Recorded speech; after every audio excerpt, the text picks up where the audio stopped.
For years, my brother made my life an absolute living hell, bullying me, undermining me, and causing endless chaos, only for me to later discover that he'd secretly slept with my wife and fathered the child I thought was mine. Now that our parents have disowned him and left their entire $2 million inheritance to me, he's shamelessly crawling back, begging for forgiveness and a place in my life. My younger brother, Caleb, has always had a strong dislike for me, seemingly his entire life. You might think it was jealousy, but that wasn't the case. He was always the favored one, so there was no reason for him to feel envious. Let me explain. The family dynamic. My mother constantly doted on Caleb. He was definitely the golden child. She'd prepare his meals, handle his laundry, and even insist I help him with his school assignments. I was told to assist simply because he was family, but I was never offered the same consideration. I accepted this, being quite self-sufficient. Perhaps I was partly to blame for accommodating his desires without getting anything in return. He never helped me when I needed it and only contacted me when he wanted something. I was a quiet, introverted child, preferring to study and keep to myself. Caleb, on the other hand, was just like our father, boisterous and loud. I also tend to be direct and honest, speaking plainly without sugarcoating. I suspect my mother developed a somewhat negative impression of me during my childhood because of this. As a result, he was everyone's favorite in our family. I didn't mind that when we were younger. The problems began when he started to ridicule me for being different. He would mock my height or the fact that I wore glasses. He'd sneak into my room to read my diary, then report anything I'd written to my mom. I'd yell at him and complain to my parents about his invasion of privacy, but they would just laugh it off, saying it wasn't a big deal. He did worse things, like almost breaking my glasses and putting unpleasant items in my food. One time, he even put small stones in my cereal, but thankfully I found them before they could hurt my teeth. I told my mom, but she dismissed it, saying it was just how brothers bonded. Every time we argued, Caleb would deliberately insult me, focusing on all my insecurities. We went to the same school, so he knew I was being bullied by a couple of kids.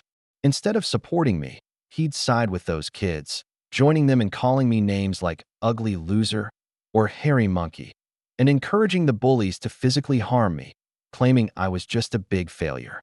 Another time, we had a fight about something I can't recall, probably something trivial, and at the end, he told me to kill myself. Other insults I could easily shrug off, but that one truly wounded me because I was struggling with my mental health at the time. I'm doing better now, but it was awful to hear my own brother wish me dead. Since Dad was often at work and Mom didn't seem to care much. She even once scolded me, saying it was my fault for irritating him. Things steadily worsened. There was an incident in high school where he tried to burn my hair, and shockingly, Mom took his side, insisting he was just playing. Who plays like that, seriously? Fortunately, Dad eventually intervened, pointing out their serious issues. He threatened to call the police on Caleb.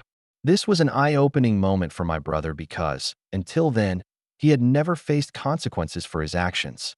He was genuinely taken aback, and my dad continued, stating that enough was enough, and he needed to start respecting his older brother. Later, Dad came into my room and spoke with me. I had never expected my dad to support me in this way, as he always told Caleb how similar they both were while he was growing up, which was true. Dad explained that he had patiently waited years for Caleb to mature, thinking he was just an immature kid, but he was slowly realizing Caleb was becoming a significant bully. When I heard my dad say this, I felt so validated that I almost broke down in tears. I confessed everything Caleb had done to me over the years, and even opened up about the bullying at school. My dad was shocked that I had been enduring so much. The next day, he spoke with the principal, ensuring my bullies were warned about severe consequences if their behavior continued. Later that evening, my dad enrolled me in MMA at our local gym. He told me I needed to toughen up and confront the bullies in my life. I'll admit, watching a nerdy kid like me try to learn how to fight must have been comical. However, like everything else in my life, I'm very focused when I want to learn something. I made time for my studies so I could work out daily and attend MMA classes. Not a boast, but it completely transformed my life and my physique. One day, Caleb was at it again. He had stolen my pocket money, which we earned for helping our parents with chores. I had been saving my money for quite some time. Caleb had snuck into my room and taken my cash. I caught him just as he was about to cycle off with his friends. I firmly told him to return my money, reminding him that stealing was wrong. But Caleb snickered and taunted that all I could do was run to Daddy for help. I don't know what came over me, but I delivered a resounding punch to his face. He was stunned into silence as he fell backward onto the ground. I picked him up, retrieved my money from his trouser pocket, and then threw him back down. Caleb started crying loudly like a baby. It was comical to see a teenage boy crying on the ground. However, my mother came rushing out the door, hearing her baby boy, to help him up and find out what had happened. When she learned that I had fought with him, she was surprised and then started to reprimand me. She told me that as an older brother, I should set a better example for Caleb. While Caleb seemed to enjoy seeing me chastised, my mother also complained to my dad about how I had thrashed Caleb and needed to be controlled. My dad grimly asked both of us for our explanations. I told him how Caleb had stolen the money I had worked hard to save. Caleb tried to justify it, saying he needed the money for a date and that as my brother, I should help him. However, Dad told Caleb he was lucky I only punched him for stealing my money, because anyone else would have called the police. My dad continued, telling Caleb he had no right to take others' possessions without their consent. Caleb didn't like that and started throwing a tantrum, probably hoping our mother would side with him, but Dad remained firm. When Caleb realized I wouldn't be punished for punching him, he screamed how much he hated me and then ran back into his room and locked himself in. Since that incident, Caleb has kept his distance from me. He finally realized he couldn't bully me anymore, and even Dad wasn't supporting his antics. For the first time in a long time, I felt we were equals. Even though he couldn't physically hurt me, he would try to say nasty things verbally when he knew our parents weren't around. It definitely worsened as he got older. It felt like each year he became angrier and had a shorter fuse. If I approached him to ask something, he would simply ignore me directly and walk away, muttering nerd or loser under his breath. If he wanted to say something to me, he would only go through our mother, who would relay the message. I would ask my mother why Caleb couldn't just speak to me if he wanted something, and she would implore me to be more understanding. I had no idea if this was just him going through puberty and I had to wait it out, or if he truly hated me. I used to be able to cope with the things he would say over the years, but it reached a point where I just wanted to move out to get away from him. I would approach my mother countless times, asking if she could arrange a sit-down conversation for all of us to talk it out, but she always refused, saying she didn't want to get involved. I even asked for her opinion on why he treated me that way, but she would just brush off the question. Eventually, I left for my dream university since I was an A-grade student and even qualified for a scholarship. My dad threw a party for me, and my mom also seemed proud. However, Caleb remained aloof and distant, barely acknowledging my achievements. The day I left for university was a mix of excitement for the future and relief to escape the toxic environment. At home, the first few months at the university were liberating.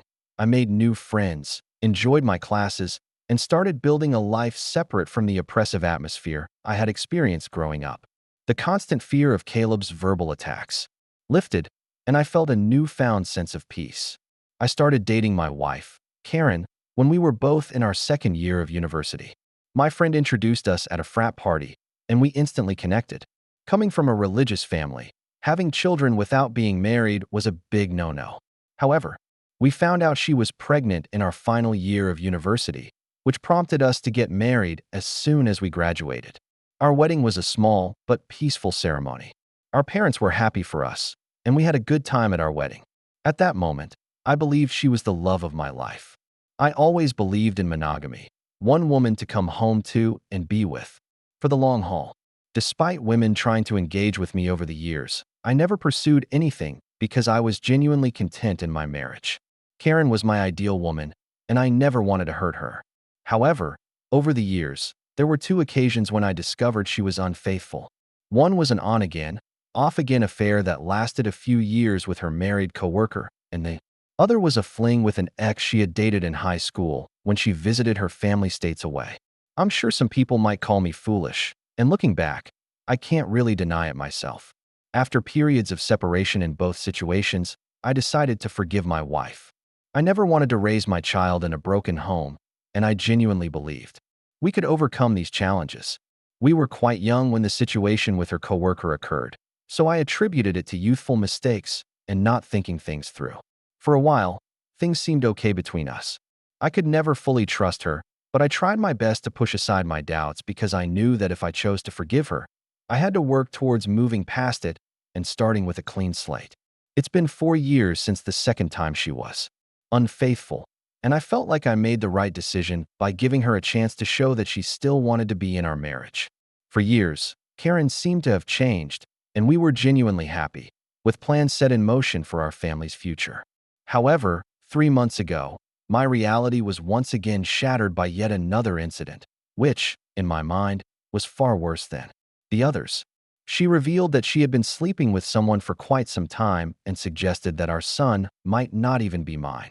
Hearing her words, I felt like the ground had been pulled out from under me. A mix of shock, betrayal, and disbelief overwhelmed me. I struggled to comprehend the enormity of what she had just disclosed. In a daze, I managed to ask her why she had kept such a significant secret and how she could have done something so devastating. Her reaction was a cold and indifferent demeanor. She seemed detached, almost unbothered by the pain she had inflicted. Her responses were vague, leaving me with more questions than answers. It was a surreal and painful moment, confronting the shattered trust and the uncertainties about my own family. I continued to press Karen for the truth, feeling I deserved to know the father of the child since I had literally been raising our son since the beginning. In the end, she admitted it was Caleb. My eyes widened in shock as I asked her what exactly she meant by that. This is when Karen told me how she and Caleb had become friends back when I had introduced Karen to my family, and she had stayed with us for Thanksgiving up until New Year's. I remember Caleb, who was usually cold to me, was quite polite and warm towards her. I was glad, as I didn't want to make Karen feel unwelcome. She wanted to be accepted into my family, so she would spend significant time hanging out with my mom whenever she could. She noticed that Caleb and I weren't that close and questioned me about it. I finally opened up to her about my childhood relationship with Caleb and told her how we might never be able to repair our relationship since he never could move past his feelings. Karen understood. However, she started to include Caleb whenever we would go out, perhaps hoping that both of us would warm up to each other. If we were going to watch a movie, she would invite Caleb, and then we would have to watch whatever movie Caleb wanted to watch. I guess during this time, Caleb and I did exchange a few words here and there, which was a significant improvement compared to how he had been giving me the silent treatment for years. I do remember Karen and Caleb would hang out and play video games together, but I never thought much about it. Karen told me how one day Caleb opened up to her about his struggles and his recent breakup with his then-girlfriend. He seemed so vulnerable with her, and they struck up a friendship. She said how he would sometimes harmlessly flirt with her when I was not around, and apparently one thing led to another, and she could not control herself anymore. I closed my eyes as the vision of my wife and brother sleeping together almost made me sick. She told me how guilty she felt after that and ran away from him. After that, she decided to go back home, which was true because my girlfriend had abruptly told me how she wanted to go back home when I thought she would be spending New Year's with me. I tried to convince her to stay, but she was adamant that she had to go. After the holidays, when we met in college once our classes resumed, she was back to her usual cheerful self, so I never questioned anything. 2 weeks after that, we found out she was pregnant. Now Karen told me that she had no idea whether it was really my child or Caleb's, and she had no way to find proof because I was already stepping up. She knew out of the two, I was a more dependable brother, so she decided to stay with me, and this is why we got married. I felt like my whole world was crashing down around me. The son I had loved and spent countless hours with may not even be mine. I questioned her if she had been sleeping with Caleb in the present, and she nodded slowly. Karen told me how she and Caleb had always stayed in touch because their chemistry was undeniable. They would sneak off to hotels when she would lie to me that she was working overtime. She told me how half of her business trips were just romantic getaways with him. I asked Karen why she would even be married to me if she really wanted my brother, but Karen told me how she did not want to be the one to break off a marriage. And seeing how I was such a wonderful father to our son, she had stayed with me all this while. In her words, she had made a mistake and she didn't know when to stop. I simply told Karen that I was glad she told me the truth and that I was going to pack up and move out. Karen started to cry and ask for my forgiveness, telling me how I was supposed to scream and yell at her. But here I was calmly thinking of my next move. I remained quiet while I walked to my cupboard and started packing some of my clothes into my suitcase. Karen kept saying how if I really loved her, then I should try to at least fight for her, and mistakes happen in every marriage. When she realized that I was not going to do anything, she changed her tactic and told me how my son would be affected if we got a divorce and how children should not be brought up in a broken home. I reminded her how I may not even be the father, which then reduced her to tears, and she started to yell at me about being cruel and how I could easily walk away when I had been there for the child since his birth. It seemed like my wife believed there was nothing that could make me want out of our marriage. I guess it was partly my fault for letting a lot slide in the past.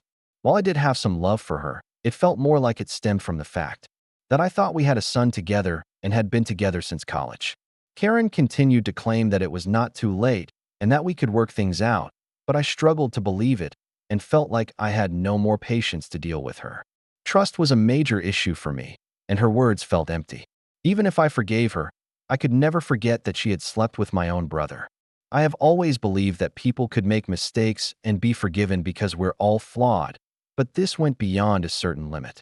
I left her crying on the doorstep and checked into a hotel.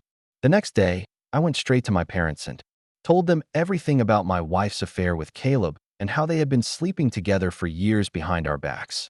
The shock on their faces was evident.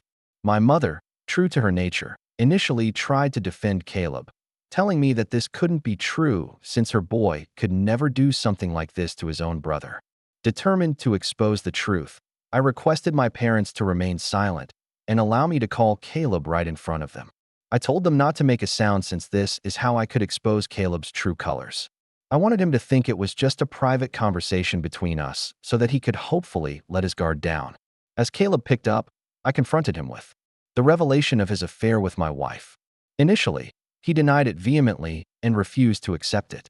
Then, when I told him that Karen had admitted to everything, he started to blame Karen, labeling her as characterless. He told me that it was not his fault if women were attracted to him and that he was the better-looking brother. I firmly told him that I was going to expose him in front of everyone. When Caleb mocked that no one would believe me and that he was the golden child anyway, I scoffed at his arrogance and thanked him for confirming the truth since our parents had heard everything. Caleb went quiet and then sputtered to explain himself, stumbling over his words in an attempt to salvage his image. My mother, still grappling with the shock, demanded an explanation from Caleb. He stuttered through a feeble attempt to justify his actions, blaming everyone else but himself and desperately trying to shift the blame onto Karen. I could see my mother, who was once protective of her favored son, now felt a mix of disappointment and anger. In that charged moment, I felt a strange sense of vindication. For years, I had endured Caleb's torment. Now the truth had come to light, and the roles were reversed. It was Caleb who stood exposed, his actions laid bare for everyone to see. As Caleb's words faltered, my father, usually reserved in his expressions, couldn't contain his disappointment. He asked me to pass him the phone and went off on him. "Caleb," he began, his tone heavy with disapproval, "what you've done is not just a betrayal of your brother, but a betrayal of this family. You slept with your brother's wife and continued to sleep even after they got married. Your actions have consequences, and they have irreversibly damaged the trust we had in you. I raised both of you to value family loyalty and decency. What you've shown today goes against everything I've tried to instill in you." He paused, letting the weight of his words settle on Caleb's conscience. "The disregard for your brother's feelings, the lack of respect for the sanctity of his marriage, it's unacceptable. You've not only hurt him, but tarnished the bonds that hold us together as a family. I feel like your mom and I are to be blamed for what you have become now, and we will no longer let you get away with this behavior anymore. Starting today, I am cutting you off from the college funds that I set up for you. You can figure out your university fees on your own. I will also not be funding your lifestyle anymore.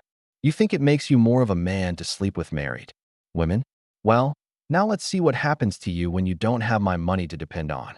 I, on the other hand, maintained a composed demeanor throughout all this. Although I initially wanted to scream at Caleb, watching my dad punish him was the ultimate vindication. I had exposed his true nature, and it was clear that he had underestimated The consequences. My mother, with Caleb persistent in his protests, continued to justify himself, but my father swiftly ended the call, shutting down Caleb's attempts to explain away his actions. My mom came up to me and hugged me. It had been a while since we shared such a moment, but in that embrace, there was unspoken understanding and support. Amid the family turmoil, she apologized to me that she had not believed me all this time. I felt like my 14-year-old self would never have imagined this moment, being vindicated and embraced by my mother. After that, my dad helped me find a good lawyer so I could divorce Karen. She and her lawyer tried to fight dirty by asking me for alimony since I earned more than her, but luckily her affair played heavily in my favor. We also had a paternity test for my son, and it was determined that Caleb was indeed the father of the child. I can't begin to describe how painful it was for me to digest this news. It was worse than when Karen told me that she had been cheating on me. I felt so furious that my son didn't belong to me. However, I guess God works in mysterious ways because I decided to stay strong throughout all this. Karen begged me that I should keep visiting my son since he shouldn't be punished for all this, but I just couldn't bear to see him. He reminded me of Caleb, and I hated it. After my divorce was finalized and I was finally free, I moved into my own bachelor pad. It felt surreal living on my own since I had gotten married so young and never really lived alone. However, since I had always been independent, I quickly adapted to my bachelor lifestyle, and I honestly loved it. 2 weeks ago, my dad called me to let me know that he had been thinking of changing his will since he didn't want to give Caleb anything. If there's one thing to know about my dad, it is that he is extremely stubborn. Since he had made up his mind that he wanted nothing to do with Caleb, he had kept his word. Caleb tried to reach out to our parents and even showed up at their doorstep begging them for forgiveness, but he was not even allowed inside. My mother, who usually caves into Caleb's tantrums, also seems to be done with him, although it must be hurting her the most. Throughout all this, Caleb didn't even once send me a text to apologize for what he had done, so clearly he didn't even regret it. He was just sad about being cut off from our parents. Well, Dad told me that he would be leaving everything behind to me just to ensure that Caleb doesn't protest later. He would be leaving him with only $1. My eyes widened in shock as my dad had worked really hard his whole life, including his assets, retirement fund, and life insurance. It would come up to almost $2 million. The only clause in his will was that if my dad passed away before my mom, she would continue to live in their house even though the ownership would go to my name. Of course, I didn't mind this since I would want to take care of my mom until her last days. I don't know how, but Caleb found out about all this, and since he can't reach my parents, he called me yesterday trying to mend things between us. He told me how he had been having trouble keeping up with college, and that after Karen had found out about the paternity of the child, she had been pestering him about child support. He told me that he had no money and was looking for part-time jobs, yet could not find anything. He begged me to talk to our family so we could start fresh since he really needed my help.